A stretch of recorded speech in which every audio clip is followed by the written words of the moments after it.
धन्यवाद सभापति महोदय, आपने मुझे इस विशेष चर्चा पर बोलने का मौका दिया। भारत के संविधान के 75वें वर्ष की चर्चा के मौके पर मैं सबसे पहले संविधान बनाने वालों की दूरदृष्टि को सलाम करती हूँ। एक युवा सांसद के तौर पर मैं अपनी उम्मीदों को संविधान के साथ जोड़कर खास तौर पर ये बताना चाहती हूँ कि आज हमारे देश में पिछड़े, दलित, अल्पसंख्यक समुदाय को किस तरह अपने संवैधानिक अधिकारों और आजादियों की हिफाजत के लिए हर रोज मुश्किलों का सामना करना पड़ रहा है।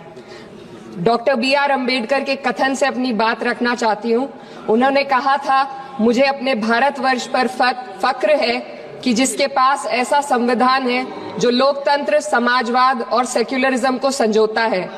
लेकिन आज ऐसा लगता है जैसे संविधान की किताब तो है पर इसे चलाने वालों का ईमान गुम हो गया है।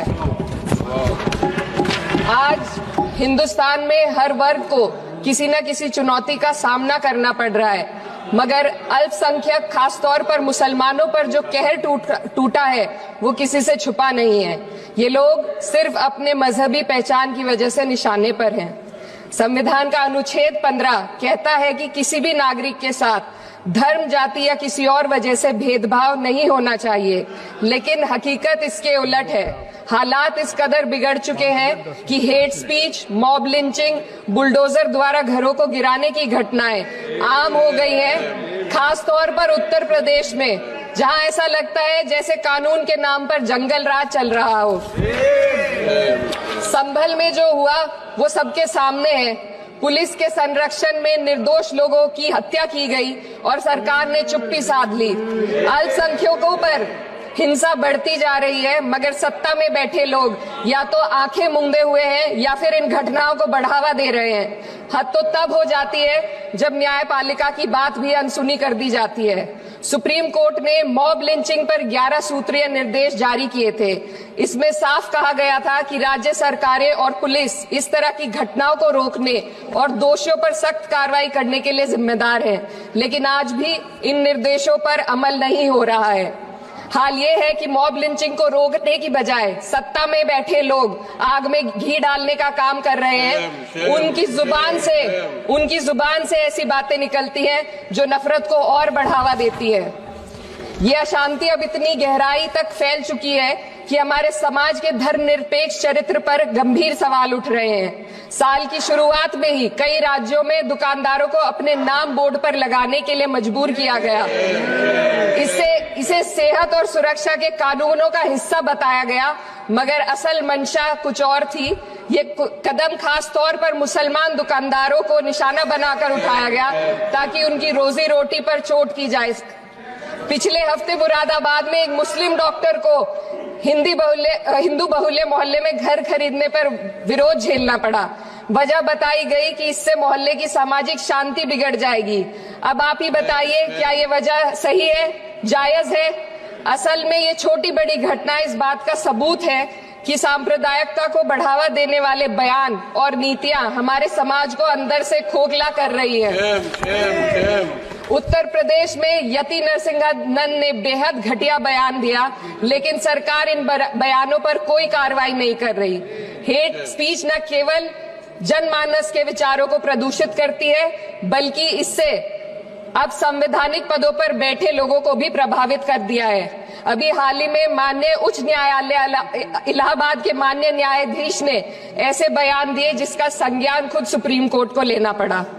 संविधान के अनुच्छेद 29 और 30 ने अल्पसंख्यकों को उनके मजहबी और सांस्कृतिक हक दिए हैं ताकि वो अपनी पहचान को बचा सके और अपने संस्थान चला सके, लेकिन आज उन्हीं हकों पर हर तरफ से चोट की जा रही है।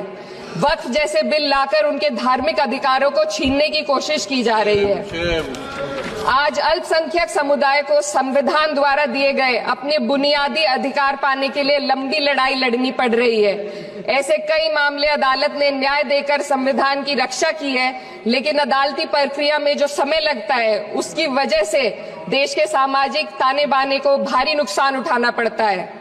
मिसाल के तौर पर इलाहाबाद हाई कोर्ट ने 2004 के मदरसा एक्ट को रद्द कर दिया था, जिससे मदरसों के संचालन पर सवाल उठे।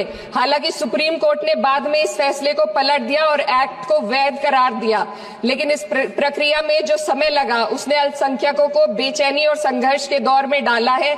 इसी कड़ी में प्लेसेस ऑफ वर्शिप एक्ट 91 भी आता है और कई अन्य अधिकार, उन्हें भी इसी तरह अदालती लड़ाइयों में उलझाया जा रहा है। ये स्थिति न केवल अल्पसंख्यकों के अधिकारों की राह में रुकावट है, बल्कि justice delayed is justice denied जैसी कहावत को सिद्ध करती है। मैं इस सदन से दुनिया भर के अल्पसंख्यकों की आवाज उठाना चाहती हूँ, खास तौर पर हमारे पड़ोसी देश बांग्लादेश में अल्पसंख्यकों के साथ जो हो रहा है वे दिल को गहरे तक चोट पहुंचाने वाला है। उनकी जान माल की हत्या की जा रही है। बांग्लादेश हो या हिंदुस्तान हो या कोई और देश, अल्पसंख्यकों की सुरक्षा, इज्जत और अधिकारों की हिफाजत हर सरकार की सबसे पहली जिम्मेदारी होनी चाहिए। मैं इस सदन से अपने देश के अल्पसंख्यकों के साथ बांग्लादेश के पीड़ित अल्पसंख्यकों की आवाज को एक साथ उठाना चाहती हूँ। ये वक्त की पुकार है कि हम सब मिलकर ये सुनिश्चित करें कि किसी भी इंसान को उसकी पहचान या मजहब के कारण डर कर जीने पर मजबूर ना होना पड़े। जहाँ हक छीने जाते हैं वहाँ अमन खो जाता है। ये बात हर सरकार को समझनी चाहिए। अगर हम सच में अपने संविधान का सम्मान करना चाहते हैं तो हमें नफरत और भेदभाव को खत्म करना होगा। हमें ये दिखाना होगा कि ये मुल्क हर वर्ग, हर जाति, हर धर्म और हर समुदाय का है, और जब तक ऐसा नहीं होगा तब तक संविधान की आत्मा सिसकती रहेगी। सर, अपनी बात को खत्म करते हुए मैं एक शेर अर्ज करना चाहती हूँ। ये दाग दाग उजाला, ये शब गजीदा शहर, वो इंतजार था जिसका, ये वो शहर तो नहीं। लेकिन अगर इस सदन में